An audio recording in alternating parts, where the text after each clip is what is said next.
यो पुदिना हो, बारीबाट लिएर आएको।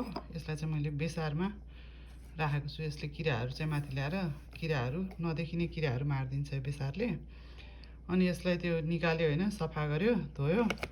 अनि त्यसपछि धोएर अलिक पानी सुक्ने जस्तो भएर 2-4 घन्टा घाममा राखिदिएर अनि त्यसपछि कोठामै छोडिदिने। अब यसरी यो कोठामै छोडेको कति दिन भइसक्यो होइन।